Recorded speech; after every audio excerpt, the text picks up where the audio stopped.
Então tá. Bem, então voltando, né? Otimizando para a posteridade. Então vamos falar um pouquinho então das noções básicas de direito autoral. Então, como eu estava falando, o que eu vou proteger não é a ideia, é a expressão da ideia. E uma ideia original, ou seja, que não seja cópia de ninguém. No caso do exemplo do software, o software de edição de texto não é novidade, ele existe.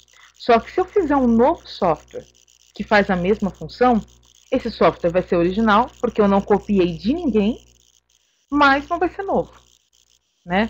Ou se eu escrever um roteiro de filme falando da moça que o moço que se apaixona pela moça, que as famílias são inimigas e que o amor deles é proibido e que eles simulam morte para conseguir ficar juntos, enfim. O roteiro não é novidade. Já existe Romeu e Julieta de Shakespeare, enfim, várias releituras do mesmo roteiro. Entretanto, não o roteiro, mas a ideia básica do roteiro, né? O argumento do roteiro, não é novidade. Mas pode ser original. Eu posso fazer um roteiro original, que não seja cópia, usando o mesmo argumento, a mesma ideia. Então, ideias, tão somente ideias, não são protegidas. O que eu vou proteger é a expressão dela. Então, é o livro baseado na ideia, é o roteiro baseado na ideia, é um poema baseado na mesma ideia. É isso que o direito autoral protege. E dentro do direito autoral, nós temos dois tipos de proteção. Nós temos a proteção do autor, aquele que faz a obra original, aquele que faz o livro, aquele que faz a música, e temos a proteção dos direitos conexos, que é aquela pessoa que, apesar de não ser a autora da obra original, ela tem alguma relação com essa obra.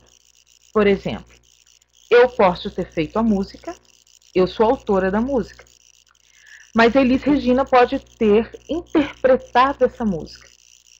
O meu direito autoral sobre a música vai ser meu, não vai ser da Elis Regina. Entretanto, a Elis Regina tem direito sobre a forma de interpretação da música. Ninguém vai poder interpretar como ela, sem autorização dela. Da mesma forma, os produtores musicais, os produtores, as empresas de radiodifusão, quando eu faço uma música, um CD, a forma de produzir esse CD não dá ao produtor direito autoral sobre a minha música, mas pode sim dar direito a ele de garantir os direitos sobre a produção, a forma com que ele produziu aquele CD, ok? Isso são os dois tipos de direitos que nós temos dentro do direito autoral. Então, o que protege o autor da obra original e o que protege aquele que tem obras derivadas, ou enfim, interpretações, execuções com base na obra original. Além desses dois tipos de direitos, nós temos ainda dois âmbitos de proteção. Nós temos a proteção patrimonial e a proteção moral. Isso daqui é um tema bem polêmico quando a gente fala da esfera internacional. Porque o direito autoral brasileiro, que é baseado no francês, ele parte do seguinte pressuposto: que toda vez que você faz uma obra, uma criação, não é simplesmente uma criação mecânica, algo que você pode fazer e depois reproduzir e vender. Você põe parte de você, parte dos seus valores, parte da sua personalidade nessa obra. Então, toda obra ela é protegida tanto como um bem móvel, que você pode vender, que você pode licenciar, que você pode explorar economicamente, como uma obra que é reflexo da sua personalidade, reflexo de quem você é. Tanto que hoje existem estudos, até acho que tem professores aí das letras e literatura, existem estudos para identificar obras que não são identificadas, o autor não é identificado, com base no estilo de linguagem, no estilo de escrita, essa obra é de determinado autor. Então você consegue identificar a personalidade do autor. Por isso nós temos esses dois âmbitos de proteção. Se vocês virem no slide 12, que o Patrick está passando, então, nos direitos patrimoniais, Eu posso usar a minha obra como um ativo, como um bem do qual eu posso usufruir ganhos econômicos. Eu posso ceder, passar para outro essa obra. Eu posso permitir que os outros usem com ou sem remuneração. Eu posso reproduzir ou não. Posso doar, disponibilizar gratuitamente para quem quiser. Então, todos os direitos patrimoniais sobre uma obra é possível renúncia ou alienação. Já os direitos morais, como faz parte da personalidade, sou eu nessa obra, eu não posso renunciar e não posso alienar. Isso significa que eu nunca vou poder, alguém me contratando para fazer uma escultura, por exemplo, eu posso ceder essa escultura. A pessoa vai poder fazer o que quiser essa escultura, com algumas exceções, mas nunca vai poder dizer que eu não sou a autora, a criadora daquela escultura, porque fui eu quem fiz a escultura. Da mesma forma, um livro. Eu posso escrever um livro por encomenda, mas nunca ninguém vai poder dizer que aquele livro não foi escrito por mim, porque é parte de mim que está naquele livro. Por isso a gente fala que é irrenunciável e inalienável. No direito brasileiro, nós temos alguns direitos morais, tá? Que estão no artigo 24. São paternidade e menção. Então, eu tenho direito irrenunciável e inalienável. Eu não posso abrir mão nunca desse direito, nem que assine um contrato dizendo que eu nunca vou usar esse direito. Não tem validade esse contrato. Eu tenho, então, esse direito irrenunciável e inalienável de dizer que aquela obra é minha e exigir que o meu nome conste naquela obra. Preste bastante atenção. O meu direito é o de reivindicar a paternidade e a menção à minha paternidade, mas não de ter a minha paternidade identificada. Tanto que podem existir obras anônimas, não tem nenhum problema com relação a isso. Mas o dia que eu quiser, eu posso chegar lá e falar, olha, eu quero a paternidade daquela obra. Até uma questão muito interessante que nas minhas aulas, o pessoal da graduação, principalmente o pessoal que está fazendo TCC, etc., né? Não sei, é claro que isso não acontece no Brasil, né? Do aluno pagar para alguém fazer o TCC dele, né? Isso não acontece aqui no Brasil. Mas suponhando, né? Vamos fazer a hipótese que aconteça no Brasil. Vamos supor que o aluno vai, paga alguém para fazer o TCC dele. Esse TCC vira um sucesso na banca, vai para publicação, best-seller, e de repente essa pessoa que foi contratada para fazer esse TCC chega e fala, mas espera aí, você me pagou para fazer esse TCC. E o aluno vai dizer, não, mas estava no contrato que esse TCC você faria, mas eu seria o autor. Pois bem, isso aqui no Brasil não funciona. A pessoa que efetivamente fez o TCC pode a qualquer momento reivindicar essa paternidade, dizer, fui eu quem fiz este livro, logo eu sou efetivamente o autor, e as consequências para esse aluno, provavelmente ele corre o risco de perder até o diploma dele, se não sofrer também outras consequências criminais e civis, né? Ser preso por plágio ou coisas do gênero. Então, contratos com este nível de obrigação de dizer, fazer uma obra para alguém e nunca dizer que eu sou autor, não tem validade no Brasil. Outra questão também que é direito moral, a questão do ineditismo. Se eu quiser, eu posso fazer uma obra e eu nunca vou publicar essa obra, ninguém me obriga a publicar. Aí vocês vão me perguntar, tá, mas e se eu, enquanto coordenação de ensino à distância, contratei um professor para fazer a obra, ele pode simplesmente se recusar a publicar essa obra? Pode.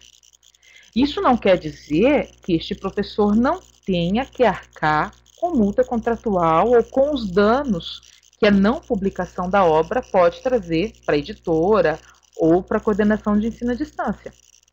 Mas é um direito moral do professor dizer, olha, mudei de opinião, já não penso mais isso, eu não quero mais publicar essa obra. Ele pode. É direito moral dele. E isso também remete a uma outra situação. Vamos supor que a obra já foi publicada e ele mudou de opinião e ele quer modificar a obra. Ele pode tirar essa obra de circulação, modificar. Isso não quer dizer que ele não tenha que arcar com os custos. Ele pode arcar com todos os custos. Mas se ele quiser modificar essa obra, ele pode, arcando com os custos. Outra questão do direito moral, integridade da obra, né? Uma obra, uma vez feita, ela não pode ser modificada. Se essa modificação, ela denegrir a imagem ou honra do autor. Aconteceu um caso com o Picasso. Ele, na época que não era famoso, precisava de um terno para um dos primeiros vernissagens dele, e ele foi falar com o alfaiate e falou: olha, não tenho dinheiro para pagar, mas eu posso fazer um quadro para o senhor, pode ser? O alfaiate: não, tudo bem, faz. E o Picasso fez o quadro da família dele para o alfaiate. E aí pegou o terno, foi feliz para o vernissage dele. Quando o alfaiate pegou o quadro, falou: olha, a família tá bonita, mas o quadro tá meio estranho, porque ele não tem fundo. Ele parece que a família tá voando, assim, né? O jeito Picasso de ser. E aí o alfaiate contratou um outro pintor para fazer um fundo no quadro. Passados os anos, Picasso ficou famoso e um museu descobriu esse quadro de Picasso e expôs como sendo um quadro dele. Bem, a família descobriu, viu que realmente não era um quadro de Picasso, mas tinha sido alterado, e o museu foi obrigado a alterar, contratar um profissional para retirar toda a tinta que não tinha sido feita pelo Picasso. Patrícia?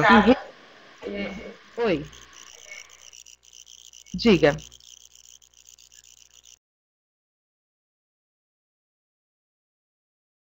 Patrícia, nós perdemos aqui a minha conexão, que a gente está transmitindo com a minha para projetando, caiu. E o pessoal estava muito entusiasmado com a tua história do Picasso. E perderam a história. Perderam a história. Estão me cobrando aqui que eu te peça uma pausa para que tu retome a história. Nós paramos aqui quando o museu descobriu. Museu. Sim, museu. Eu vou retomar, então. Tá, obrigada. Pausa, Maria Cristina. O pessoal tá conseguindo acompanhar? Tá muito rápido? Como é que tá? Alô? Patrícia, tá ótimo aqui. Nós temos às vezes alguma uma queda, uma quebrinha, mas nós estamos podendo te acompanhar muito bem, estamos todos muito atentos. E só para te dizer, o pessoal que está à distância provavelmente não perdeu a história do museu, só nós aqui que estamos presenciais. Jaguarão. Então tá, pessoal. Desculpa, mas eu vou repetir. Tá, obrigada, Patrícia.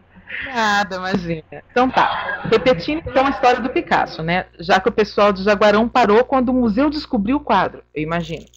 Então tá, então o museu descobriu o quadro e expôs. Nossa, uma obra perdida do Picasso. E aí a família viu o quadro e falou: mas isso não é Picasso. Isso tá alterado, tem alguma coisa diferente. Então descobriram que o alfaiate, quando ganhou o quadro, não tinha gostado do quadro, porque era muito estranho, não tinha fundo, e mandou colocar um fundo que não era do quadro do Picasso. Um fundo na imagem, né, da família do alfaiate. Logo, a família exigiu que fosse voltasse o quadro a ser como era originalmente, e o museu teve que pagar um profissional para retirar toda a tinta que tinha sido colocado no fundo. E aí o quadro teve que voltar ao que era, ou seja, a integridade de uma obra, esse direito moral do autor, dá a ele o direito que não alterem a obra dele, né? Isso acontece, por exemplo, nos projetos de arquitetura. Vamos supor que o Niemeyer faça uma obra arquitetônica para a Universidade Unipampa, um prédio novo da Unipampa. A Unipampa não pode alterar sem autorização dele. E se o fizer, não vai poder dizer que é dele, porque alterou a obra dele. Então, o direito moral do autor, não alterar a obra. As consequências disso para a EAD são importantes. Então, por exemplo, se você contrata um professor para fazer um material didático para os alunos, e vai ter a primeira edição, segunda edição, terceira edição, qualquer tipo de modificação, atualização, tem que ser com autorização desse autor ou da família, ou fazer uma nova obra, porque você não pode modificar essa obra. Pode correr o risco, ao modificar a obra, denegrir a imagem e honra do autor. Nunca, e como imagem e honra são critérios tanto quanto subjetivos, é complicado você deixar para o juiz decidir se denegrir ou não a imagem ou a honra. Então, assim, conselho, se tem que alterar uma obra, pede autorização, por escrito, datado, assinado, para não correr o risco de infringir direitos morais. Então, retirar a obra de circulação também é um direito, e acesso a exemplar único e raro. Eu fiz um quadro que vendi para uma pessoa, e essa pessoa tem esse quadro, e eu descobri muito tempo depois que eu gostaria de ter esse quadro. Eu sou autor do quadro. Eu posso exigir que a pessoa me dê acesso a esse quadro, ou para tirar foto, ou para reproduzir, enfim. Mas eu posso exigir esse acesso. Bem, isso daqui então são pinceladas básicas sobre os dois âmbitos de proteção, o patrimonial, o econômico, e o moral, que é da personalidade do autor. E no slide 13, então, nós vamos ver alguns conceitos de autoria, coautoria e titularidade, tá? Autor é o criador da obra. É aquele que faz efetivamente a obra. Coautor é aquele que faz a obra junto com o outro. Então, nós temos um livro em dupla, vão ser coautores, tá? Geralmente, quem faz o livro é dono desse livro. Tem tanto os direitos morais, ou seja, eu sou o autor daquela obra, quanto os direitos patrimoniais. Eu sou o dono da obra. Eu posso vendê-la, licenciá-la, doá-la, fazer o que eu quiser com ela. Beleza. Geralmente é assim. Entretanto, esse autor, ele pode passar para um terceiro essa obra. Pode ceder, que a gente chama de cessão, para um terceiro a obra. Então, esse terceiro, ele passa a ser o titular da obra, ou seja, o dono, o proprietário da obra, e o autor vai continuar sendo autor. Na prática é o seguinte, o autor, ele vai ter o direito de sempre ser mencionado como autor, mas ele não vai ser mais dono. Ele não pode mais determinar o que vai ser feito ou deixar de ser feito com a obra. Então, o titular é quem determina se vai ser comercializada ou se vai ser doada, se vai ser disponibilizada na internet em PDF ou não, se vai ser impressa, se vai ser feito um filme a respeito daquela obra ou não. Sempre é o titular quem decide isso. Lembrando, desde que a nova utilização não venha a infringir, ou seja, prejudicar os direitos morais do autor, tá? Um ponto importante, quando uma obra ela é coletiva e organizada por uma instituição, uma pessoa jurídica, o titular da obra vai ser a pessoa jurídica, ok? Quando a obra é coletiva. Se a obra for individual, ser uma pessoa só o autor, se não houver um contrato dizendo que a pessoa que encomendou a obra é o titular vai ser o autor. É porque nós não temos mais na lei de 98 a questão da cessão automática dos direitos autorais para aquele que encomendou a obra. Tem que ter um contrato onde esses direitos são cedidos, ok? Dica para quem faz EAD. Se a coordenadoria de EAD quer ter a titularidade, ou seja, ser dono dos materiais didáticos produzidos, tem sim que ter um contrato onde os professores, principalmente se forem professores, autores individuais, cedem os direitos autorais para a instituição. Caso contrário, quem vai ser o autor e titular e dono da obra vai ser o autor, tá? Obra sob encomenda não tem titularidade daquele que encomendou, só se houver contrato para tanto. Isso é bem importante. Outro fator bem importante também na questão de autoria e titularidade, autor sempre vai ser pessoa física, é aquele que tem intelecto, que tem personalidade, né, espírito, alma. Empresa não vai ser autora, ela pode ser titular, pode ser dona da obra, mas nunca vai ser autora. Aqui no direito brasileiro, o espanhol é diferente, o norte-americano é diferente, mas no direito brasileiro, só vai ser autor pessoa física. Pessoa jurídica, empresa, instituição, só pode ser titular. Revisor, corretor, adaptador, orientador, ou mesmo aquele que auxiliou o autor de alguma forma, não é considerado coautor. Se o Patrick der mais um clique no slide, vai aparecer essa observação no slide. Não é considerado coautor. Ele é orientador, ele auxiliou, mas ele não expressou a ideia, não foi ele quem teve a ideia e colocou essa ideia no papel. Somente este é considerado autor. Principalmente na área de tecnologia, o pessoal tem muito costume de escrever artigos sobre uma determinada pesquisa. Um escreve e coloca como coautores todos os outros que participaram da pesquisa. Então, para 20 autores, né? A título de produção científica, a CAPES usa publicação para contabilizar produção científica. Por isso a importância da publicação.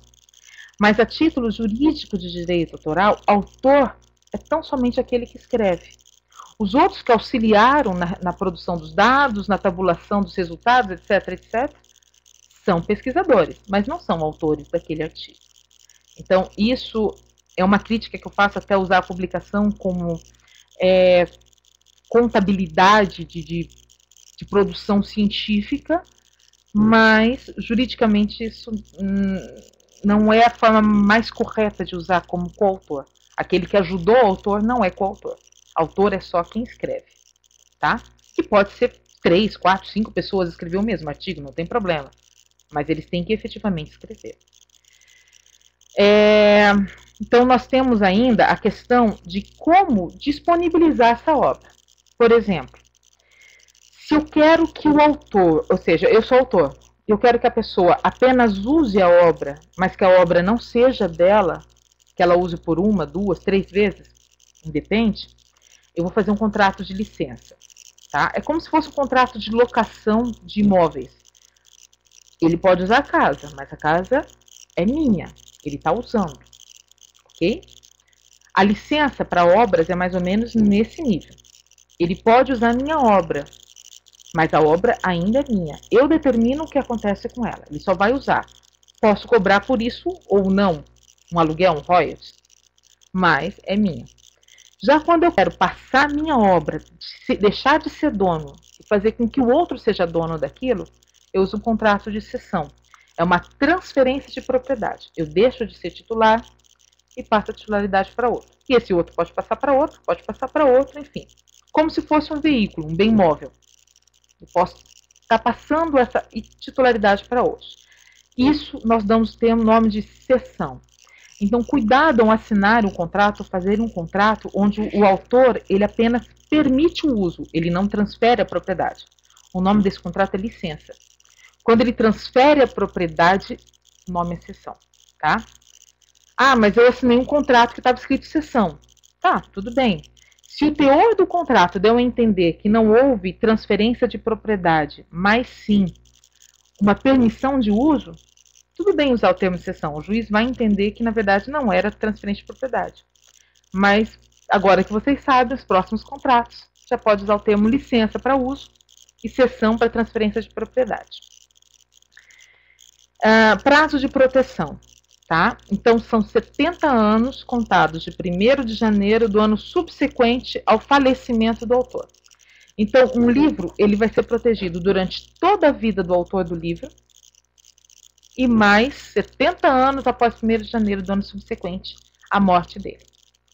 Aí vocês vão perguntar, tá, mas e quando eu não sei quem é o autor? É um livro, um autor anônimo, ou esse autor ele não deixou família, herdeiros. Tá? Então, nesse caso, quando eu não sei quem é o autor, os 70 anos eles vão contar de 1º de janeiro ao ano subsequente à divulgação daquela obra.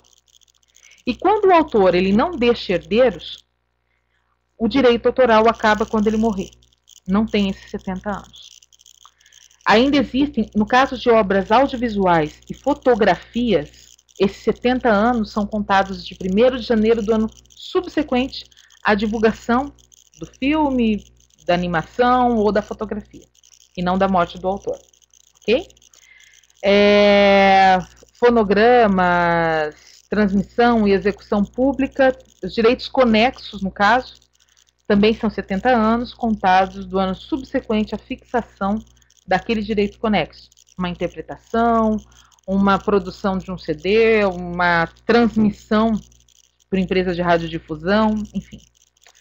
Programa de computador, apesar de ser protegido por direito autoral, ele tem um prazo diferente. É 50 anos, contados de 1º de janeiro do ano subsequente à criação ou publicação daquele programa, daquele software. Ok? Embaixo ali está escrita em vermelhinho toda a base legal para isso. Eu não vou falar em artigo, senão fica chato. Aí vocês nunca mais vão me convidar para Jaguarão para experimentar a culinária. Aí eu vou ficar muito triste. Bem, o slide 15 vai falar de domínio público. E a questão de domínio público é muito importante. Por quê? Eu sempre parto do pressuposto que qualquer obra, para ser utilizada, tem que ter autorização prévia. Ponto. Essa é a regra. As exceções são: se a obra estiver em domínio público, eu não tenho que ter autorização para usar a obra. Eu tenho que respeitar o direito moral, dizer quem é o autor. Mas eu não preciso pedir para o autor para usar a obra. Obras que são domínio público, aquelas que os direitos, aqueles 70 anos que eu falei antes, já expiraram, ou o autor morreu e não deixou herdeiros, e autores desconhecidos, também são obras de domínio público. Tá? E a lei, ela ressalva conhecimentos éticos e tradicionais. Só que depois não regulamenta essa situação. Então, hoje no Brasil, conhecimentos étnicos e tradicionais não estão em domínio público, mas não existe lei que diga o que deve ser feito com eles, ou como utilizá-los. Então, é quase como que domínio público porque o autor é desconhecido, mas ainda pode ser regulamentado, a gente pode ter mudanças nesse sentido. E quais são as consequências do que a gente viu até agora para EAD, para ensino à distância? Tudo eu tenho que ter uma autorização prévia, salvo se estiver em domínio público e as limitações. Independente da modalidade de uso. Vamos supor, eu tenho um livro que foi autorizado com que eu imprimisse e passasse para as pessoas. Ótimo. Mas aí eu quero disponibilizar esse livro em PDF na internet. Eu vou ter que ter uma nova autorização. Porque se a autorização foi só para material impresso, eu só vou poder fazer impresso. E nas edições estabelecidas. Se é uma edição, 2 edições, 3 edições, só aquilo. Então, a interpretação sempre é restritiva. O que estiver no contrato é que vai ser aplicado, eu não posso ampliar. Se eu quero disponibilizar via internet, eu vou ter que ter uma nova autorização. Se eu quero fazer um filme daquele livro, eu vou ter que ter uma nova autorização. Isso se eu não for o titular. O fato de eu comprar um quadro não me dá direito autoral sobre a imagem. Eu tenho direito ao quadro, ao suporte físico. Mas a imagem que está dentro do quadro não vai ser minha, vai ser do autor. Então, por exemplo, o fato de eu comprar um quadro não me dá o direito de reproduzir aquela imagem e fazer outros quadros. O fato de eu comprar um CD de música não me dá o direito de reproduzir as músicas naquele CD e passar para frente. Isso também tem consequências para o EAD. Se eu quero passar uma música como uma ferramenta de ensino-aprendizagem, integralmente, o fato de eu comprar um CD com aquela música não me dá esse direito. Eu tenho que ter uma autorização para passar a música integral para os alunos. Tá? Só que existem exceções legais. Então, quando é que eu posso usar uma obra para fins didáticos sem ter necessidade de pedir autorização? Primeiro, se estiver em domínio público. E no próximo slide, a gente vai ver se estiver dentro das hipóteses do artigo 46. Agora, eu não quero matar vocês de sono, mas eu achei importante trazer o texto legal das exceções. Por quê? A interpretação desse texto legal traz bastante controvérsia com os juízes, com os tribunais. Então, alguns juízes entendem que pode, outros entendem que não, então é bem confuso. Então, eu trouxe o texto legal para vocês. Então, eu posso sim usar a obras se essas obras estiverem dentro dessas exceções do artigo 46. Primeira exceção delas é reproduzir na imprensa diária ou periódica, notícia, artigo informativo, publicações em outras imprensas. Por exemplo, saiu no Zero Hora, não sei se o Zero Hora está em Jaguarão, mas acho que é gaúcho, né? Mas saiu o Zero Hora, que uma publicação sobre EAD, novas ferramentas de EAD. Perfeito. Vocês podem reproduzir essa notícia no, por exemplo, um news que vocês tenham no EAD aí da coordenadoria de EAD da Unipampa. Vamos supor que vocês têm um informativo semanal. Vocês podem reproduzir essa notícia do jornal A Notícia, do Zero Hora, e aí no informativo de vocês, desde que cite a fonte, quando foi publicado, qual o caderno, quem o autor. Você sempre tem que respeitar os direitos morais. Quem é o autor, qual é a fonte daquela notícia. Outra coisa que pode ser feita, e eu não tenho que pedir autorização, se eu contrato um fotógrafo, vamos supor que a Maria Cristina contratou um fotógrafo para fazer um retrato de todos os participantes do fórum, ok?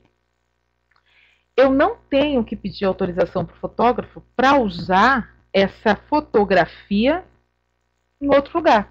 Porque eu encomendei essa fotografia, eu posso usar. Eu só tenho que tomar cuidado com um detalhe. O direito de imagem das pessoas que estão na fotografia. Dependendo de como eu usar, eu posso ferir o direito de imagem dessas pessoas.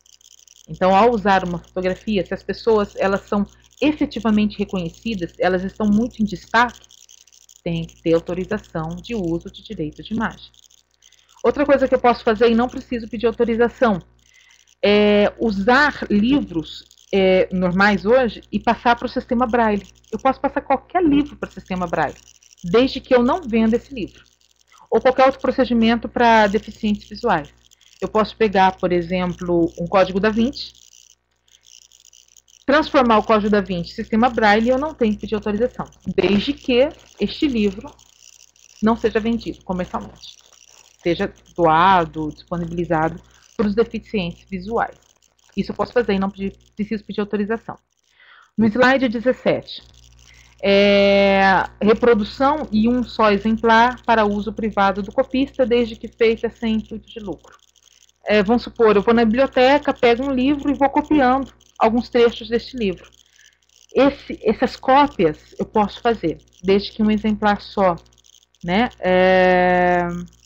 Exemplo, ou eu tiro xerox de algumas páginas do livro, pequenos trechos, que eu utilizo só para eu fim de estudar. Vou na biblioteca, pego páginas de um capítulo e uso para eu estudar, tá? E aí está a exceção que o pessoal das xerocadoras e fotocopiadoras tentam usar para legitimar a atividade deles. Entretanto, o problema está no conceito de pequeno trecho. A lei não fala se é 10%, se é um terço, enfim, ela não disponibiliza isso. Quem faz isso são os tribunais e os peritos, tá? O que a gente coloca é a questão do bom senso. Então, por exemplo, se uma obra ela é coletiva e feita de capítulos diferentes, um único capítulo pode ser uma única obra, e em virtude disso, não é um pequeno trecho de uma obra. Então, tem que tomar um cuidado com isso. Citações são possíveis, apontamentos de aulas são possíveis, demonstrações, eu quero usar uma música para demonstrar um rádio que eu estou vendendo, é possível, não tem que pedir autorização. O próximo slide. Representação teatral, execução musical, desde que seja no recesso familiar ou em estabelecimentos de ensino, desde que seja exclusivamente para fins didáticos. Também não tem que pagar ECAD, por exemplo, só que é bem polêmico, dependendo da situação. Eu não vou entrar tanto em detalhes por causa do horário, tá? Mas só para vocês terem essa noção. Questão de prova, utilização de obras literárias, artísticas para produzir prova judiciária e a questão da reprodução de obras existentes. Isso é bem polêmico também. Eu quero usar uma obra de arte para exemplificar o iluminismo ou a fase moderna da literatura ou das obras artísticas, né? Se for para fins de exemplificação, crítica, etc., e desde que não venha prejudicar a exploração normal da obra, eu posso. Agora, se eu fizer uma obra, uma reprodução de uma imagem e vendê-la, isso prejudica a exploração normal da obra. Então tem que tomar muito cuidado com a interpretação dada a essas exceções. Paráfrase e paródias também podem ser feitas, e também obras situadas em logradouros públicos, eu posso tirar uma fotografia e não tenho que pedir autorização. Por exemplo, eu não sei que obras teria em Jaguarão, mas se eu tirasse uma fotografia do Cristo Redentor, eu posso usar e não tenho que pedir autorização para a Prefeitura do Rio de Janeiro. Artigo 48. Uma perguntinha rápida aqui. Obra de museu. Obra foto em museu. Vai depender da regra do museu, tá? Quando eu falo logradouro público, eu estou falando mais em espaço aberto. Dentro do museu, é local de circulação coletiva, mas não necessariamente pública. Então tem que tomar um certo cuidado. Depende muito das regras do museu. A lei não respalda que você pode entrar no museu e tirar foto, tá? Depende das regras do museu. Ok. O slide 20. O que também não é protegido por direito autoral? Ideias, procedimentos normativos, sistemas, projetos, conceitos matemáticos, esquemas ou planos, formulários em brancos, leis. Eu não tenho que pedir autorização do governo para disponibilizar uma lei no ambiente virtual do EAD, por exemplo. Ou informações de uso comum, como agendas, calendários, cadastros, nomes isolados, né? Tudo isso não é protegido por direito autoral, então eu posso usar, né? Até tomar cuidado quando você tem uma ideia de fazer um argumento de um livro, né? E você sai espalhando para todo mundo. Um dia eu vou escrever um livro sobre a cor do sol. Se alguém escrever um livro sobre a cor do sol, você não tem como reclamar dele, ok? Bem, para frente então, outros casos em que eu posso usar sem ter que pedir autorização, ou não que eu não tenha que pedir autorização, mas a obra já está licenciada, são casos das Creative Commons ou Copyleft. São obras que estão disponibilizadas na internet, normalmente, em que já consta ali a autorização. O que você pode fazer com ela, tá? Eu não vou entrar agora, eu só citei aqui no slide 21 alguns tipos de licenças possíveis. Eu posso usar desde que eu respeite o autor. Eu posso usar, mas não para fins comerciais. Eu posso usar, mas não posso criar obras derivadas daquela obra. Tudo isso daqui está nesse link que eu deixei no slide 21. Então, vocês podem ter acesso e ver as formas ou obras que eu posso, que tem a licença gratuita, por exemplo, tá? Ok, agora então vamos para a questão dos direitos autorais no EAD especificamente. Slide 22, passando para o slide 23. Deixa eu só ver aqui. Tem uma pergunta aqui do administrador Unipampa. Vamos ver.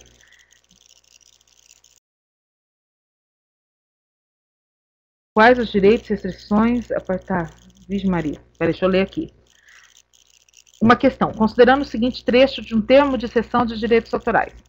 Decide pelo presente termo de cessão de direitos autorais ceder os direitos patrimoniais e de autor referentes à obra supramencionadas. O presente instrumento contempla a cessão de sua cessão para utilização nos diversos programas e projetos de formação. Pergunto. Quais os direitos restrições do titular a partir de então? Bem, no caso aqui desse termo, eu estou cedendo meus direitos patrimoniais. Se eu sou autor e eu era o titular, eu estou deixando de ser titular, tá? E estou cedendo para um novo titular. Então, no caso, se eu sou autor, eu estou deixando de ser titular, eu não posso mais usar a obra. Eu posso dizer que eu sou autor da obra, mas eu vou deixar de ter domínio sobre aquela obra. E o novo titular vai ser dono da obra e ele vai determinar como, quem e quando vai ser usada aquela obra. Professora Amanda. Professora Amanda, não sei se ficou claro, mas depois, acho que no final, a gente pode especificar melhor, se você quiser. Ok. Bem, então, vamos dar continuidade aqui, não sei se... Quem pode distribuir é o titular apenas? Isso. Quem pode distribuir é o titular apenas. A menos que o titular permita que o autor distribua a obra dele. Se não, é apenas o titular. Isso mesmo. Ele vai ser o dono da obra, se eu cedi os direitos autorais.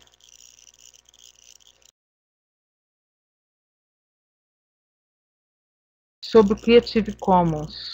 Qual é a dúvida sobre o Creative Commons?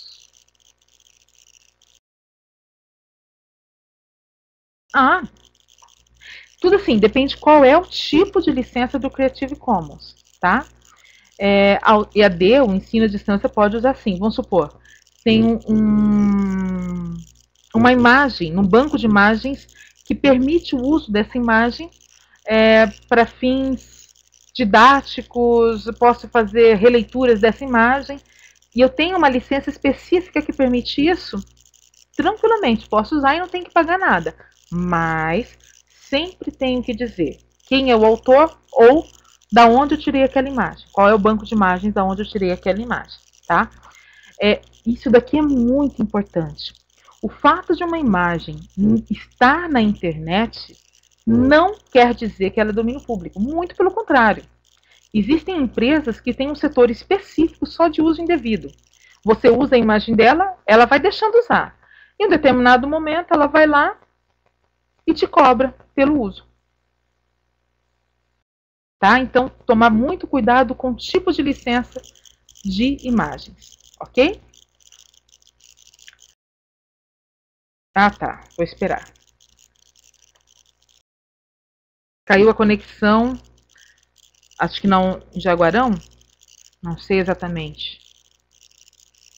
Vou esperar um pouquinho, então.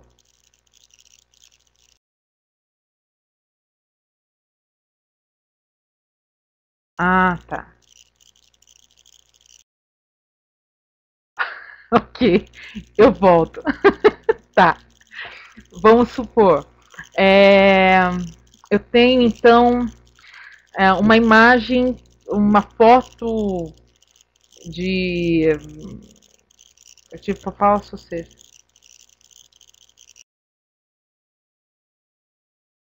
Esse é um problema. A pergunta aqui foi a seguinte, foi do Luiz Roberto. O Creative Commons falso, ou seja, alguém coloca algo, ok, no autor, na internet, dizendo que é dele a obra e coloca o selo Creative Commons sobre essa obra. E o uso da obra, quem é responsável pelo erro? Não é a Creative Commons, ela se isenta de responsabilidade. O que ela faz é criar formas de licença. Quem determina que tipo de licença está sendo feita é o autor. Se alguém utilizou dessa obra e disse que era o autor e disponibilizou com o selo Creative Commons, essa pessoa é responsável. O grande problema da internet é descobrir quem é essa pessoa. E isso é um dos grandes desafios que a gente tem enfrentado hoje. Então, essa pergunta é muito importante porque, mesmo que tenha licença Creative Commons, sempre tem que se verificar se aquela licença realmente está correta, se foi realmente o autor que permitiu aquilo. Geralmente, autores eles têm o próprio site que disponibilizam também algumas obras, então sempre tem que atentar muito para aquela obra e a veracidade daquela informação. Quem pagará pelo erro? Pois é, se descobrirem a pessoa que fez isso, geralmente a pessoa que fez. O problema é descobrir, né? Pode acontecer, a pessoa que usou de boa fé, depende muito do juiz. Aí é difícil falar o que vai acontecer ou não. Mas pode acontecer da pessoa que usou de boa fé não conseguir comprovar a boa fé e ter que pagar. Esse é um problema e pode acontecer.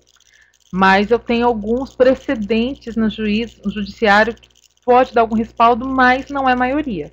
Então existe risco sim. Existe risco da pessoa que usou mesmo de boa fé pagar por isso. Tem que tomar um certo cuidado mesmo na hora de usar obras Creative Commons. E essa é uma boa pergunta. Pode ser falsa Creative Commons, tá? Bem, continuando aqui, no slide 23, então, vamos tratar de cada instrumento, cada recurso educacional e o que eu tenho que observar nesses recursos educacionais, tá? Por exemplo, na homepage, ok? Eu vou usar fotos, figuras, imagens e desenhos. Se essas fotos, figuras, imagens, desenhos forem meus, ok? O que eu tenho que tomar cuidado para usar essas imagens?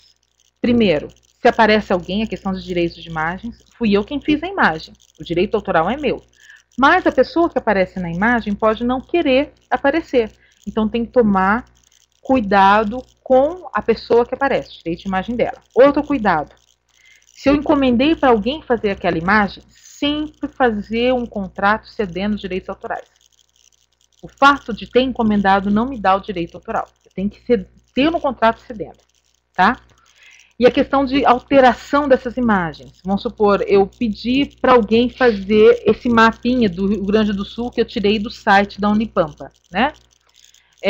Para alterar esse mapa, eu tenho que ter autorização do criador. Senão eu posso infringir a honra e a dignidade desse criador e posso ter os direitos morais. Se eu pegar imagens de terceiros, a princípio, eu tenho que ter licença ou cessão para isso. Eu tenho que ter autorização para isso. Tenho que, a menos que esteja em domínio público ou que entre nas exceções do 46 ou 8º, ok?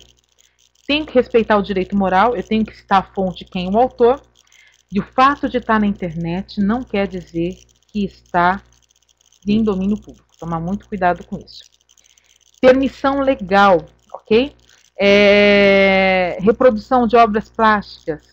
Se a reprodução não seja o objetivo principal e não prejudique a exploração da obra plástica, eu posso fazer integralmente. A lei me permite, artigo 46. Citação para fins de estudos, crítica ou pesquisa ou polêmica, posso fazer, a lei me permite. Sempre tenho que indicar a origem do suporte. Onde é que está aquela imagem? Da onde eu tirei aquela imagem? Da onde eu tirei aquela informação? Ok?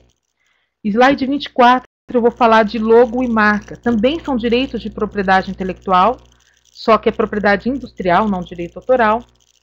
Então, tem que tomar muito cuidado ao usar um logo e uma marca de alguém. Por exemplo, aqui eu usei o logo do EAD da Unipampa e usei o logo da Unipampa. Tá? Neste caso, eu não estou tendo uma exploração comercial.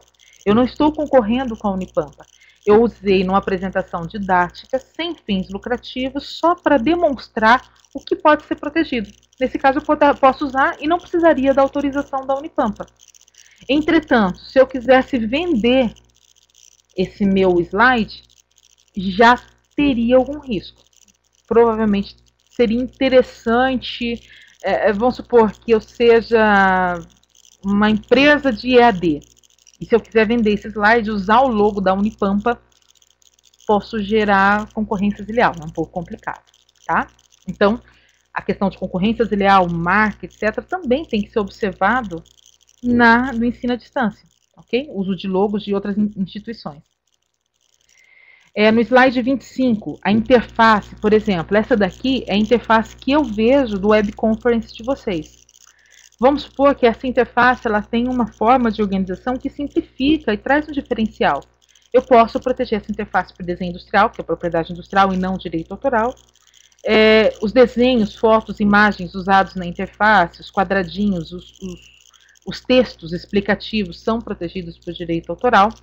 O conteúdo, eu posso sim usar no conteúdo pequenos trechos, citações, porque o artigo 46 permite. E na questão do software, eu só posso usar software que eu tenha licença para tanto. Se eu não tiver licença, eu não posso usar o software. Tá? A menos que seja um software que permita o uso gratuitamente ou pago, né? Que não significa necessariamente software livre. Mas aí é um outro tema que a gente pode conversar depois, se vocês quiserem. Outra ferramenta que existe na EAD, não sei se vocês têm aí em Jaguarão ou na Unipampa, é a questão da oficina virtual de aprendizagem, onde eu disponibilizo ferramentas de aprendizagem para os alunos.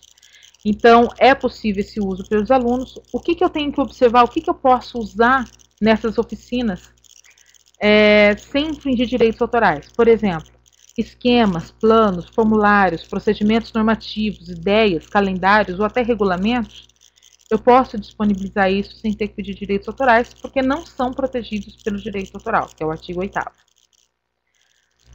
O slide 27, a questão de ambiente virtual de aprendizagem, onde existem chats, fóruns, biblioteca virtual, material didático pedagógico, tutorial.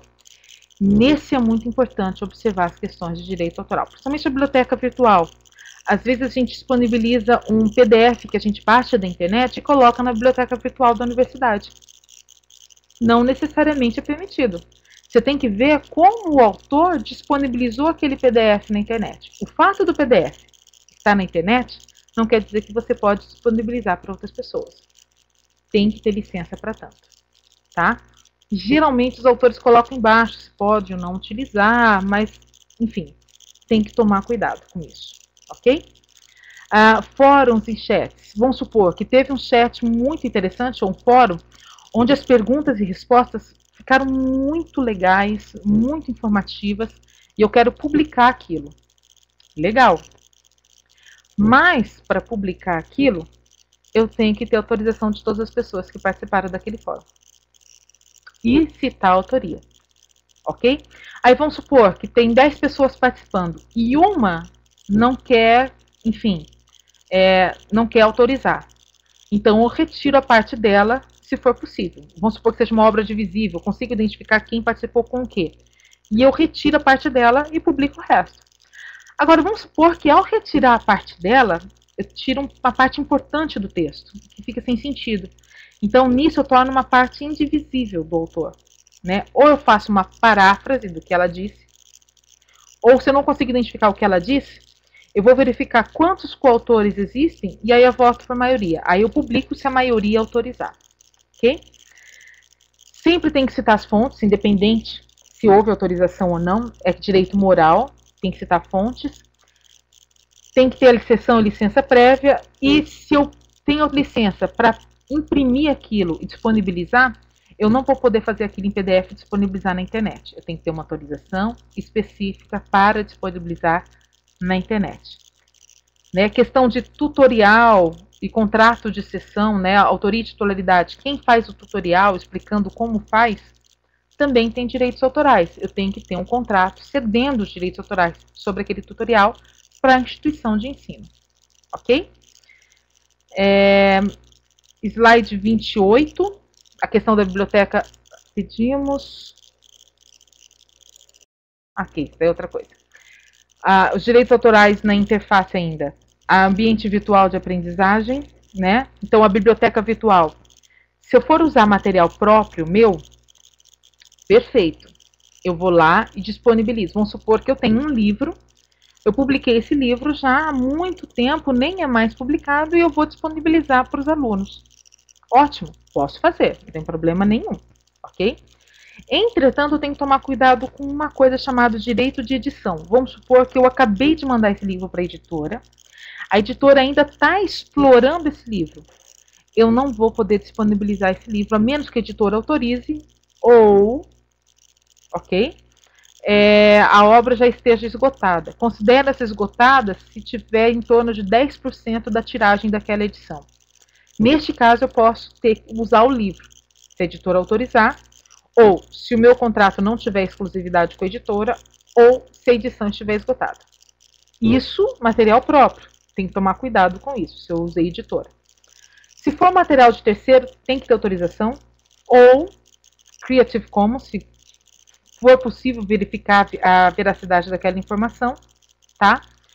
E aí vamos supor que tem um material disponível na internet, um PDF, mas não existe informação lá de que eu posso reproduzir ou passar para outra pessoa aquele PDF. Recomendação: não baixa o PDF, não disponibiliza, mas indica o link para o seu aluno. Fala, olha, nesse link, acessado em tal data, existe esse material. Claro, eu vou correr o risco do dia que o aluno acessar não estar mais disponível, ok? Mas é melhor usar o link do que correr o risco de baixar um PDF sem autorização, ok? Então, licenças e sessão. Sempre tem que deixar muito claro para que eu vou usar aquele material, disponibilizar no ambiente virtual, imprimir e repassar para os alunos. Isso tem que estar no contrato de licença. E links, eu sempre coloco o link, por exemplo, o Google é uma busca, ele faz um link geral. Eu coloco o link direto da onde está a obra, porque ela pode simplesmente sair da busca do Google. Ok? Slide 29. Sistemas de apoio estudante, que são monitores e E uma pergunta, Luiz Roberto, link dói é mais seguro? É aquela...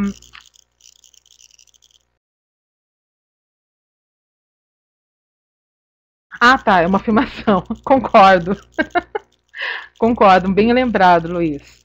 A questão do DOI, que é realmente usado inclusive no Lattes, né, de publicações em revistas indexadas, etc. Sim, é seguro. Você indica o link. É bem melhor. Né? Sistema de apoio, então, a estudantes, monitores e tutores. Né? Então, no caso das respostas, perguntas dos alunos e respostas dos tutores e monitores, também tem que tomar com cuidado com direito autoral. Se eu for usar essas respostas e perguntas para fazer, por exemplo, perguntas frequentes, respostas frequentes, é sempre importante vocês pedirem autorização. E tem um outro detalhe também. Vamos supor que aquele aluno, ao dar aquela resposta, não fez com as palavras dele. Ele simplesmente foi lá e copiou da internet e colou lá na resposta. Pode ser plágio. Isso é tomar muito cuidado. Então, se o aluno vai fazer uma citação, aspas, da onde veio. Vai parafrasear, parafraseei, da onde veio. Pode. Não tem que pedir autorização. Se for obra inteira, tem que pedir autorização. Se for pequenos trechos, não precisa pedir autorização. Mas tem que dizer aonde é a fonte, quem é o autor. Agora, a parte impressa do EAD. Manual, conteúdo. Então, por exemplo, se eu quero fazer um manual para EAD, só que eu já disponibilizei esse manual para uma editora, eu tenho que tomar com o contrato de edição, se tem exclusividade ou não. Eu só posso fazer isso após esgotar da edição ou com licença da editora. Diagramação, se você vai mandar uma obra para diagramar ou vai diagramar uma obra, tem que tomar cuidado com a paternidade e com a integridade da obra. Vamos supor que é uma imagem, um desenho, eu altero o desenho, altero as cores do desenho na hora da impressão. É complicado. Eu já conheci casos em que a editora foi condenada por ter diagramado e alterado as cores da pintura, onde foi impressa. Então, tomar cuidado com esses casos, né? Direito moral. O conteúdo, né? Usar aquele artigo 46. Então, eu posso reproduzir retratos desde... Eu vou deixar uma pergunta aqui, gente. No caso de expressar com suas palavras trecho da obra de um autor, isso não seria plágio. Não seria plágio a paráfrase, ok? Desde que você diga que este autor disse tal coisa. Tá? Vamos colocar o seguinte. Plágio acontece quando eu utilizo a expressão de ideia de alguém e digo que é minha. Tá? Ainda que seja paráfrase. Vamos supor que eu estou fazendo a paráfrase de uma citação de Sócrates. Tudo que sei é que nada sei. Né? Aí eu falo assim, olha, a única coisa que eu sei da vida é que eu não sei nada mesmo. Ok? Se eu for usar comercialmente isso ou coisa assim, e dizer que fui eu que tive originalmente essa ideia, eu não copiei de ninguém, eu posso estar fazendo plágio, dependendo das circunstâncias e das provas feitas. Então, o melhor é, ainda que se faça paráfrase, se você se baseou em um autor, e o autor teve aquela ideia original, tá? Cite o autor. Agora, vamos supor que é conhecimento comum, né? Vamos falar espanhol, todo mundo habla, todos hablam, coisa assim. É conhecimento comum, nas ruas, não houve uma originalidade naquilo. Você pode expressar parafraseando, e não necessariamente precisa ter indicação de autor, porque já é um conhecimento comum, não existe originalidade. A questão toda é identificar onde está a questão original. Então tem que tomar um certo cuidado. Corre risco, não quer dizer que vai dar problema. Essa foi a pergunta da Stefani. Ok, vamos lá.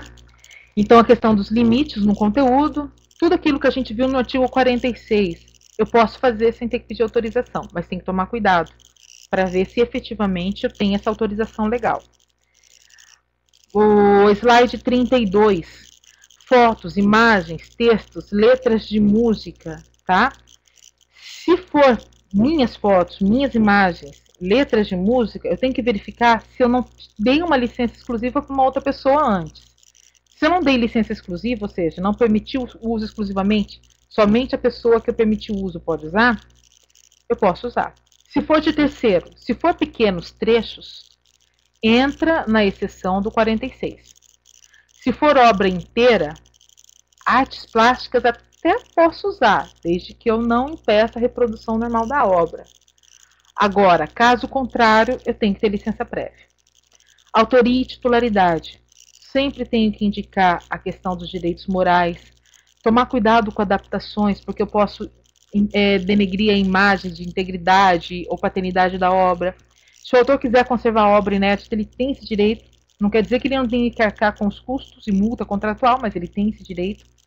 Modificar a obra antes ou depois, retirar de circulação, são aqueles direitos morais. Tem que tomar cuidado com esses detalhes. Se for do organizador, então, a questão dos direitos patrimoniais daquele que organizou e a questão de cessão e licença. Slide 33, questão de áudios visuais. Então, assim, vou fazer uma videoaula, eu vou ter que tomar cuidado do direito de imagem da pessoa que está falando na videoaula, o conteúdo que foi expresso, se eu tenho licença para usar esse conteúdo, tem que indicar quem é o autor, quem é o titular da videoaula, né, a questão dos direitos morais, eu tenho que mencionar nos créditos quem é que participou, tanto quem interpretou, quem executou uma obra musical, ou quem falou, né, que são os direitos conexos. Os direitos patrimoniais, o titular da videoaula, que geralmente é a instituição, porque é ela que organizou uma obra coletiva, mas é sempre bom ter um contrato cedendo os direitos. Músicas, trilha sonora, tomar cuidado. Se for música própria, tranquilo. Se for música de terceiro, tem que ter autorização para tanto, tá? A menos que seja um pequeno trecho só para exemplificar alguma coisa, ou crítica, ou polêmica. Aí eu entro nas exceções do 46. Direito de imagem, também tomar cuidado. Videoconferência, a questão do conteúdo, a participação do aluno, do professor, material didático complementar, por exemplo, os slides, tá? Todas essas participações, todas essas apresentações têm direitos autorais. Tanto que observem o que a Maria Cristina colocou. Olha, Patrícia, então você está autorizando a gravar a aula?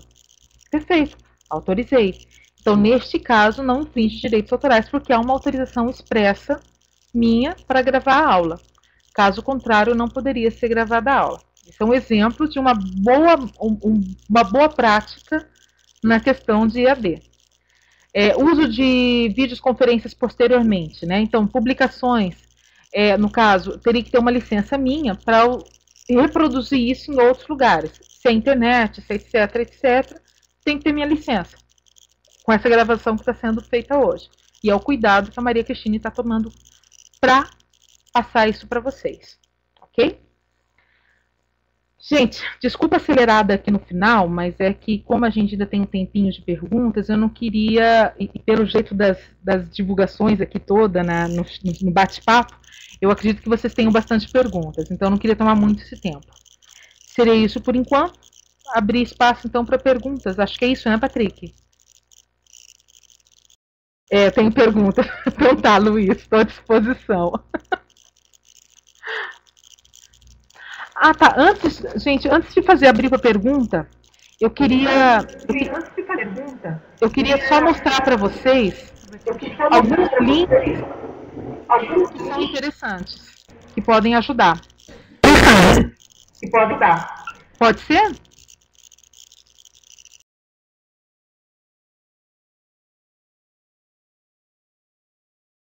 Então tá, vou colocar aqui que eu já deixei aberto na minha tela. Aplicativos, janelas. O Patrick me ensinou a usar, vamos ver se vai dar certo.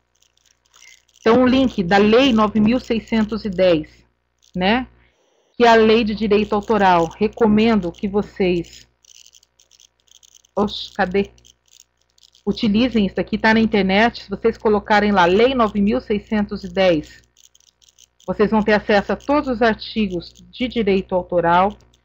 Outro link que é importante também, que minha tela, deixa eu ver se é isso daqui. Aqui. Por exemplo, o MEC, ele disponibilizou no portal do MEC uma apostila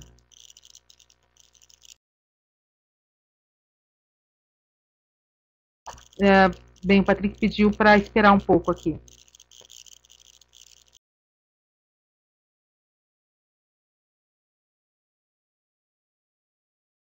Ah, tá, a questão do Creative Commons, né? Eu acho então, Patrick, em vez de mostrar as telas, eu vou colocar os links aqui no bate-papo. Todo mundo tem acesso?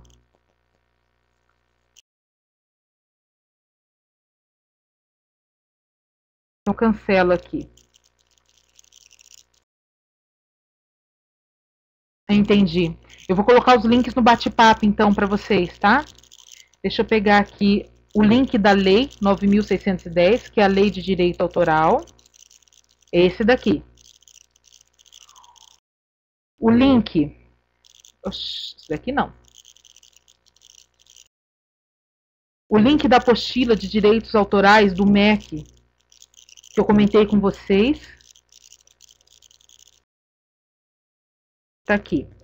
Opa, vamos várias perguntas aqui, peraí.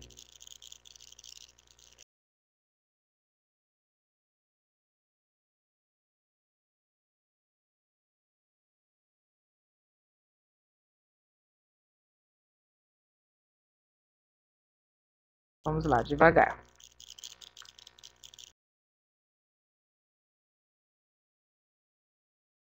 Tá, com relação à pergunta de como a EAD, né, a coordenadoria de EAD pode usar o Creative Commons para organizar licenças, eu vou passar um link agora, que é da creativecommons.org.br. Ali tá bem interessante. Eles explicam como usar e como tomar cuidado para não cair em golpes de pessoas que usam obras de terceiro e dizem que é disponibilizado a Creative Commons. Tá? Está aqui a link do Creative Commons, daqui pode usar. Tem um outro caso aqui de uma entrevista, né? Então, Patrícia, quando estamos fazendo uma entrevista... Ah, meu Deus, cadê? Aqui. Não, esse aqui é do EAD. Cadê a pergunta da entrevista? Aqui. Geralmente usamos um TECL, Termo de Consentimento Livre Esclarecido. Ouvi dizer que quando se faz uma entrevista por webconference, o TECL é desnecessário, pois o entrevistado já estaria consentido implicitamente com o uso do que está dizendo. Poderias desemaranhar essa noção e dizer como podemos ter acesso a esse TECL?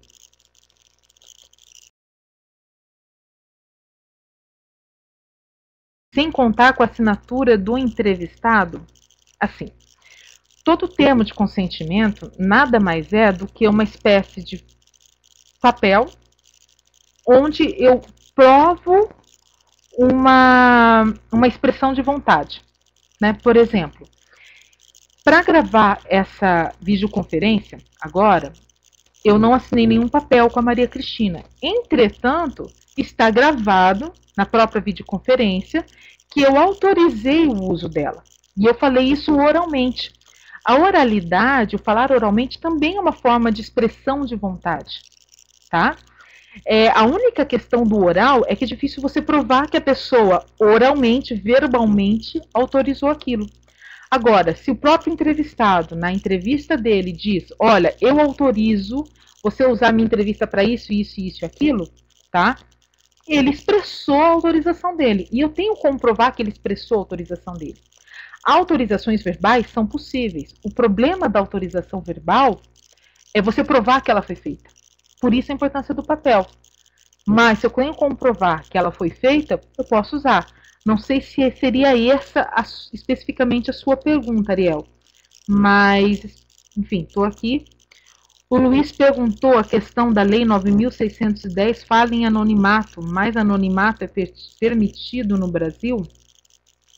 Ó, para fins de direitos autorais, publicações, sim, eu posso publicar uma obra e não dizer quem sou eu.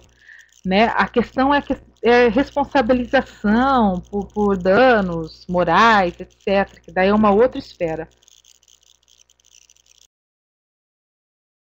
Tá, o administrador Unipampa, sobre o Creative Commons, eu me refiro à substituição dos termos de cessão licença. Se, por exemplo, foi criado um repositório digital em que os autores façam upload do material. Nossa, abriu. Upload do material, já explicitando o tipo de licença que atribuiu o material. Sim, com certeza, Amanda. O Creative Commons, ele é apenas um exemplo de licenças, tá? Você pode usar a tua licença, porque assim, o direito autoral é um direito privado. Você é o autor, você é o titular, você determina a forma como você quer disponibilizar aquilo. Então você pode dizer, abaixo do teu material, olha, eu estou disponibilizando esse material, as pessoas que utilizarem vão poder usar, distribuir, reproduzir, mas não vão poder vender, por exemplo. Você pode determinar como é que você quer disponibilizar teu material, sem problema nenhum. Não precisa estar vinculado ao Creative Commons. Você pode fazer a sua licença.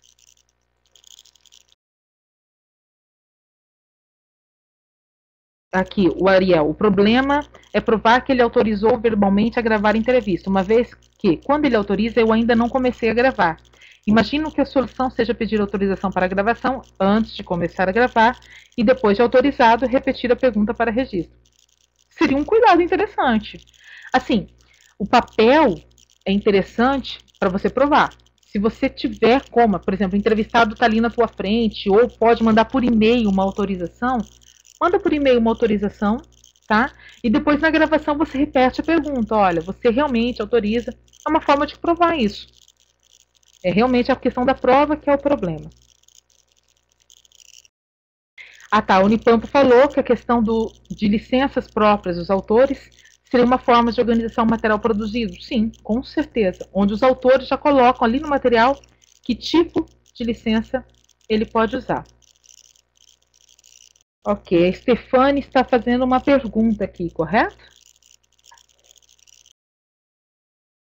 Nada, Ariel. Estou aqui à disposição.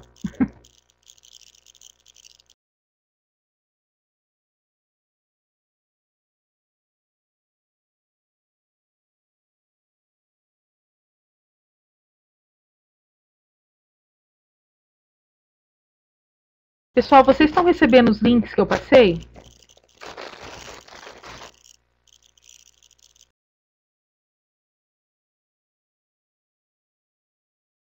Olá. Bem, a Stefane perguntou o seguinte. Se é possível anonimato, ou seja, se o autor poderia eximir de colocar seu nome na obra, ele não pode recorrer sob qualquer forma que ele é o autor, se por acaso outro se adonar de sua obra? Ele pode deixar no anonimato, sem problema nenhum, tá? A questão só, e vamos supor, alguém usa a obra dele e diz que é dele. Ele pode ir lá e dizer, olha, essa obra não é sua, é minha. Eu preferi deixar no anonimato, mas fui eu quem fiz a obra. A única questão, Stefane, é como provar que você fez a obra. Vamos supor, você publicou na internet e não colocou que foi você. Como é que você prova que antes daquela data você tinha feito aquela obra? Uma alternativa é, toda vez que você for publicar uma obra, antes de publicar, fazer o registro na Biblioteca Nacional, que é o órgão específico para fazer registro de direitos autorais. Ok? Então você pode fazer o registro na Biblioteca Nacional e depois publicar. Você tem uma forma de provar que, com uma data anterior, você realmente fez aquela obra. Aí eu provo a originalidade.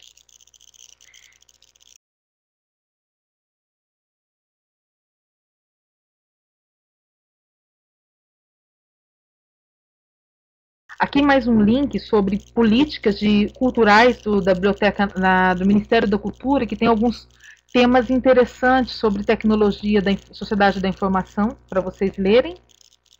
E deixa eu ver se tem mais um link aqui. As licenças do portal do MEC, bem, seriam esses links mesmo. Se tiver mais perguntas, aqui.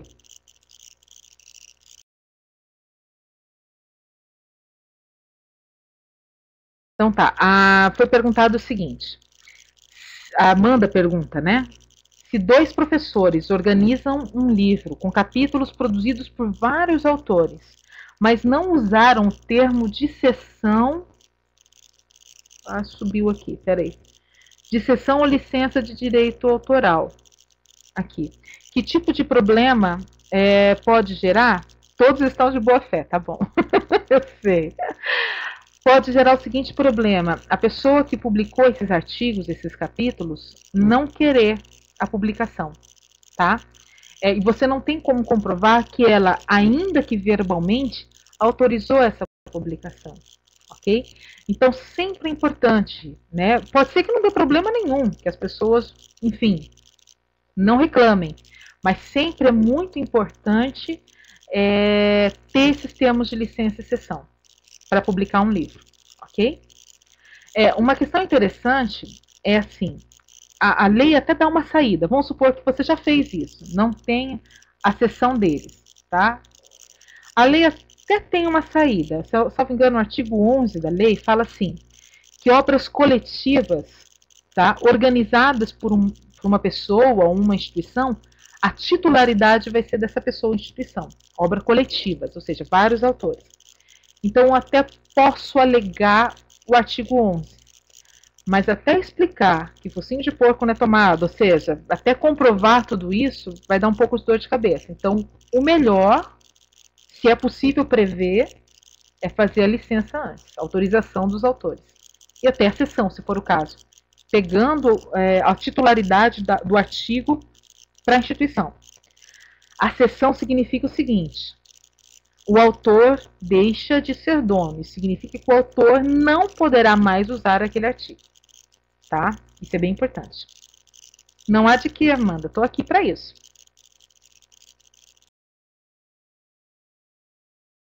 Não necessariamente, só se tiver uma cláusula dizendo isso, tá? Isso daí é um tema bem polêmico, tá? Porque assim, se você pegar a lei de licitações, a 86666, tem lá um artigo 111 que diz assim, toda pessoa que for contratada para fazer uma obra tecnológica ou não para o setor público, terá que ceder os direitos autorais para esse órgão público, tá? Mas o artigo não diz que a titularidade é do órgão público, só diz que tem que ter uma cessão. Então, isso significa que, se eu fui contratado para fazer uma obra pelo setor público, eu tenho que ter um contrato cedendo os direitos autorais, ok? Caso contrário, não considero o setor público como dono daquela obra. E o fato do órgão público ser dono de uma obra não necessariamente significa que está em domínio público. Geralmente sim, mas não necessariamente. E o que foi produzido por alguém com dedicação exclusiva? Depende muito de cada órgão. Por exemplo, na UFSC, eu estudei lá, então tive mais contato. A UFSC existe uma resolução interna onde diz que invenções, software, marcas, ou seja, tecnologias feitas no trabalho com dedicação exclusiva é da UFSC, tá? Agora, livros, artigos, obras protegidas literárias, por exemplo, é do professor e não da UFSC. Nesse caso, existe uma resolução interna determinando isso. Então, se o autor é uma pessoa só, a princípio o livro é dele e não da instituição, ok? Ainda que paga pela instituição, mas aí depende da resolução de cada instituição. Agora, se esse livro for organizado pela instituição, aí o livro é da instituição. O Luiz Roberto disse o seguinte: livro escrito por um professor durante o período de trabalho, acho errado, parece que quer proteger os antigos. Estaria errado, a Stefani, estaria errado dizer que se o órgão público tiver direitos temporários sobre uma obra, essa passa temporariamente de utilidade pública? E tradicional livros e artigos, vamos lá. Se o órgão público tiver direitos temporários sobre uma obra, essa passa temporariamente de utilidade pública? Depende da obra, Stefani. Porque, assim, depende do tipo de obra. Se ela tiver utilidade pública, ela vai ter. Agora, não necessariamente o fato do órgão público ter temporariamente direito sobre uma obra quer dizer que essa obra tem utilidade pública. Depende para que serve a obra. Vai ter que ser mais o caso a caso mesmo. Não sei se eu fui clara. Tem várias perguntas aqui ao mesmo tempo. Reformulando, o Luiz. Digo que acho errado restringir a autoria somente aos livros. Parece protecionismo à tradição. Aí você acha, então, que, por exemplo, artigos... que você acha que seria, então, também seria do autor? Seria isso, né, Luiz? Ou seja, não só livros, mas outras obras também seriam do autores?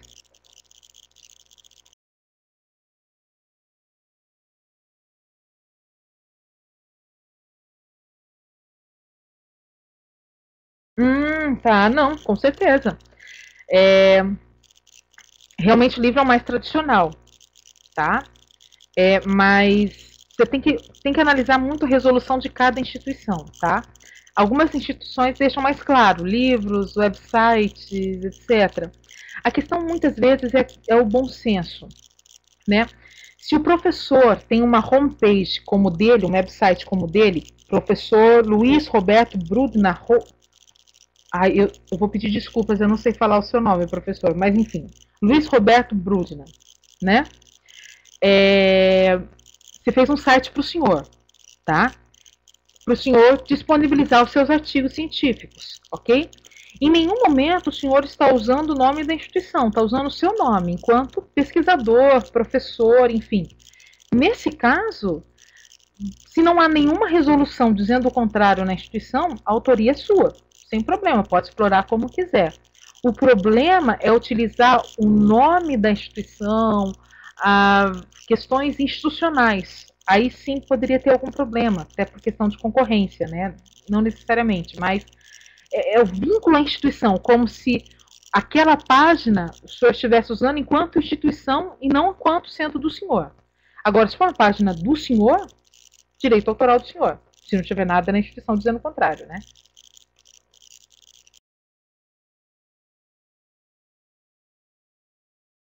Não sei se teria mais alguma pergunta. Aqui. E se os textos estiverem em anais ou online que foram apresentados em eventos, precisa de autorização do autor para disponibilizar o arquivo para o aluno por meio de um ambiente virtual para fins didáticos? Assim, geralmente, quando você publica em anais, em eventos, o autor já passa uma autorização para o organizador do evento para disponibilizar aquela obra, tá? Aí você vai ter que se atentar à forma de disponibilização daqueles anais de eventos. Geralmente os anais de eventos estão disponibilizados na internet, abaixo deles ou ali nas informações sobre o livro, fala a forma de disponibilização daqueles anais, que eu posso reproduzir esses anais, eu posso colocar no ambiente virtual. Se não tiver nenhuma menção, recomendo que indique o link, ok? Tá, mas eu já disponibilizei, eu já baixei o PDF, salvei e coloquei no ambiente virtual. Isso não quer dizer que vai dar problema, professora. Só que corre o risco. O organizador do evento pode falar, olha, mas eu não autorizei que você disponibilizasse no teu ambiente virtual. Ele pode reclamar, agora não quer dizer que ele vá reclamar, tá? Então, assim, o mais seguro, se não está escrito que pode ser reproduzido, é indicar o link. Aí, nesse caso, não para o autor, mas sim para o organizador do evento, geralmente.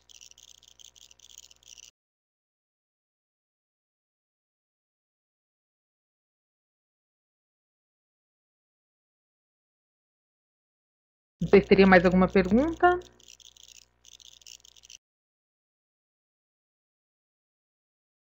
Nada, espero ter ajudado, não sei se ficou claro.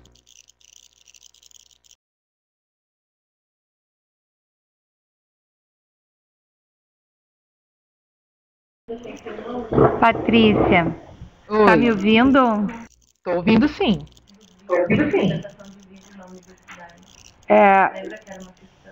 Só um minutinho aqui que a gente tem uma pergunta.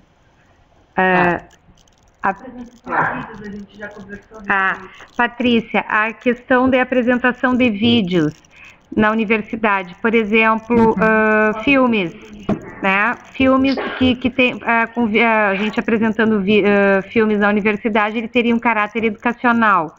Por exemplo, numa aula que trate de acessibilidade, que a gente passe um filme que é comercial, mas passe com sentido, com viés educacional para um público dentro da universidade, para um evento de formação de professores, por exemplo. Tá. Seguinte, Eu não concordo com a lei. Eu acho que a lei é errada, tá? Mas legalmente, hoje, se você passar um pequeno trecho desse filme, você pode. E não tem que pedir autorização. Agora, o filme todo, não pode. Particularmente, eu não concordo com isso. Inclusive, a gente, lá no Ministério da Cultura, já teve, há uns 2 anos atrás, 3 anos atrás, uma discussão forte sobre a reforma da Lei de Direitos Autorais, justamente para permitir esse uso de obras integrais para fins didáticos, tá? Entretanto, a reforma da lei está estacionada. Com a mudança do ministro Gilberto Gil para Ana de Holanda, deu uma boa parada. Agora, com a Marta, eu não sei como que vai ser, ainda não deu para sentir muito bem. Mas, assim, hoje a lei não permite o uso de obras integrais de filmes. Tem que ser trechos de filmes. Então, o que eu recomendo, se quer usar algum filme para capacitação, seleciona do filme o trecho que vai falar efetivamente o que você precisa e passa esse trecho. E não o filme todo. Tá, mas eu já passei o filme todo. Não quer dizer que vai dar problema, entende? Mas não é legal. Não está respaldado pela lei.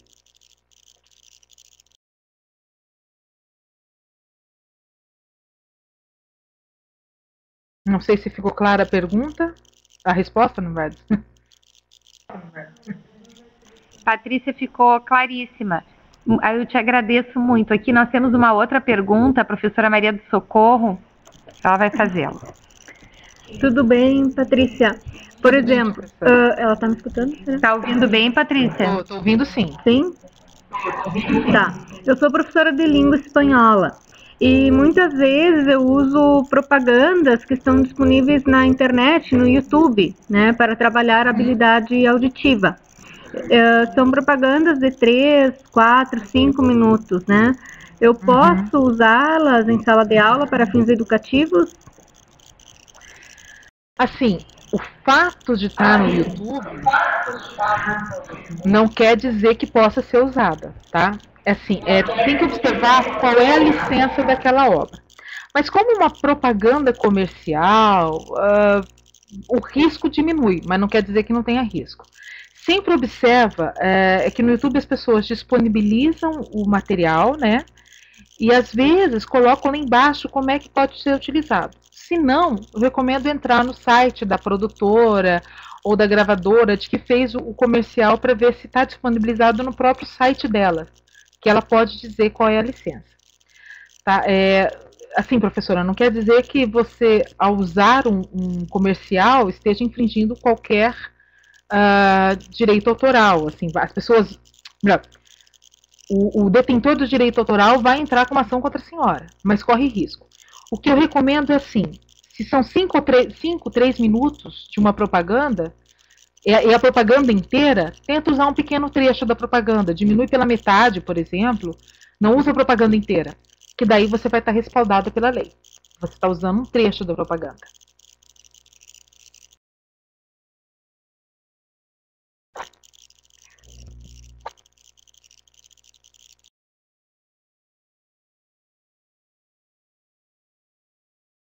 Alô?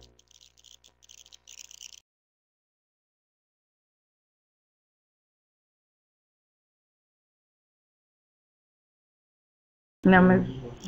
Patrícia, sim, nós te acompanhamos bem e ouvimos até a parte que tu dizia, que tu sugeria para a professora Maria do Socorro que usasse parte da propaganda, né, que dessa forma ela estaria garantida. Eu não sei se tu colocou mais alguma coisa depois disso. Não foi isso, não. Não foi isso, não.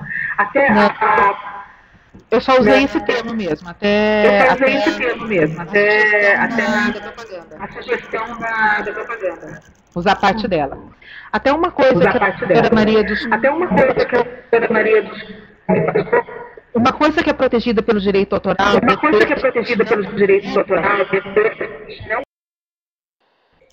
é a questão do sumário, do roteiro, né? Teve um caso aqui em Santa Catarina, no qual um colégio fez uma apostila de espanhol, tá? E o professor, para fazer a apostila de espanhol, ele usou o índice de um livro da editora, de uma editora, não vou falar nome, é melhor, né? E essa editora entrou com uma ação contra o colégio e ganhou. Por quê? Ainda que as informações da língua espanhola sejam de domínio público, você vai ensinar tu hablas, eu hablo, coisa assim,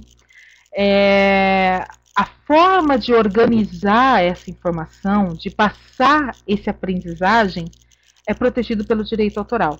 Então, o fato de copiar o índice, tá, pode sim trazer infrações de direito autoral, principalmente se o índice for original, ou seja, ele não seja uma cópia de uma organização já pré-existente, meio que formatada, né? Já existem estudos dizendo que para aprender a língua você tem que falar da tua casa, depois do ambiente, etc, etc. Geralmente, se o índice for original e as pessoas utilizarem o mesmo índice, ainda que o conteúdo seja diferente, pode correr risco de infringir direitos autorais.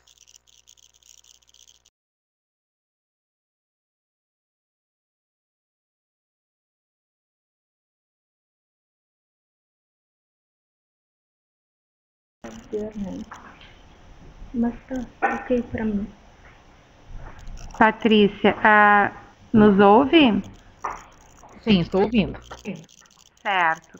Bem, a professora Maria do Socorro agradece e ela ficou refletindo aqui, né, sobre o cuidado que se tem que ter na hora da produção dos materiais educacionais aqui, digitais para o curso, né, cuidados mínimos, até como esse do sumário, né, uma coisa que nos impressionou bastante, a todos nós. Eu não imagino. Ficamos bastante atentos a isso. Eu não sei se teria mais alguma pergunta aqui do grupo que está presente. Não sei se nossos colegas que nos acompanham à distância teriam mais alguma questão para a professora Patrícia. Bem, então, para os participantes à distância, nós pedimos que avaliem a webconferência. O Patrick colocou o link. Nós precisamos desse retorno no sentido de saber como é que vocês estão recebendo a webconferência, a conexão está boa, imagem, o áudio, né, que é para a gente poder ir acertando o nosso sistema. E agradecemos, Patrícia, assim, muitíssimo. Eu noto que todos nós, nosso público presente aqui está com um olhar reflexivo, assim, estão todos pensando. A bola ficou picando aqui para nós agora, né? O que é muito bom. Eu acho que é o que nós queríamos, de fato, né? Quando te convidamos, sabíamos da tua capacidade enorme, da tua qualificação, sabíamos que o impacto seria esse mesmo, né? Que nos provocaria uma reflexão nesse momento que nós estamos começando a nossa caminhada na construção dos materiais educacionais digitais.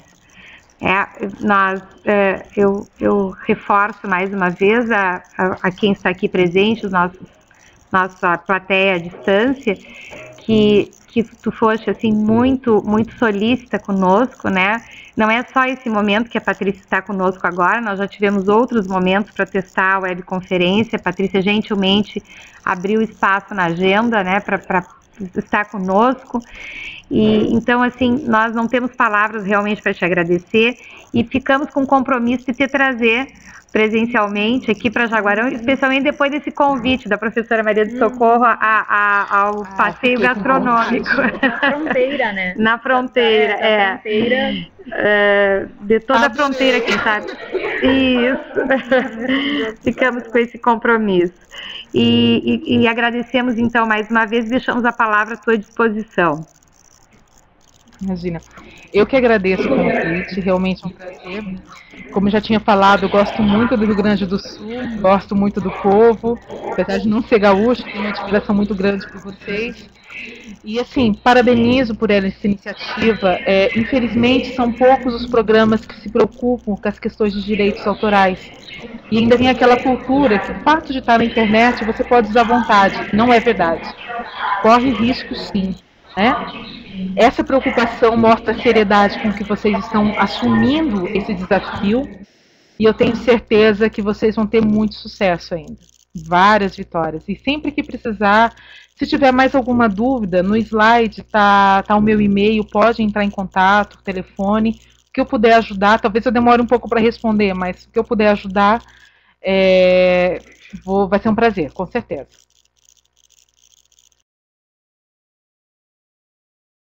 Patrícia, nós agradecemos então mais uma vez, muitíssimo, estamos todos nós aqui bem impactados com a palestra. Tenho certeza que os nossos não, positivamente, claro, né?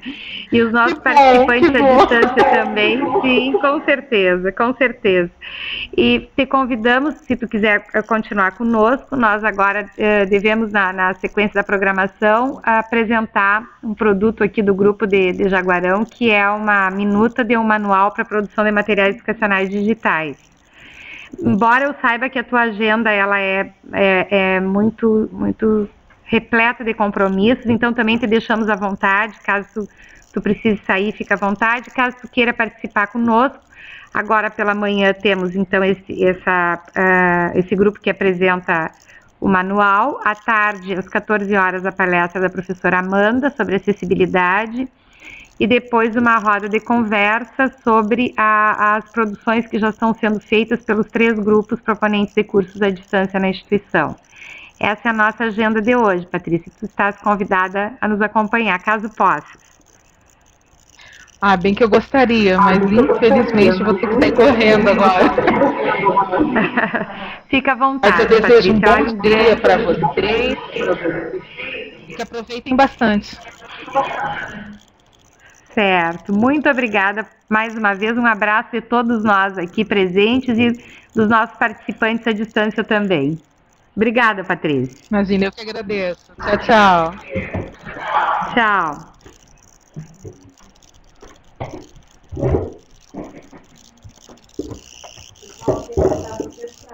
Fazer uma pausa, né? Nosso break, tomar um cafezinho, e depois Comenta que tem trabalho e voltamos em breve.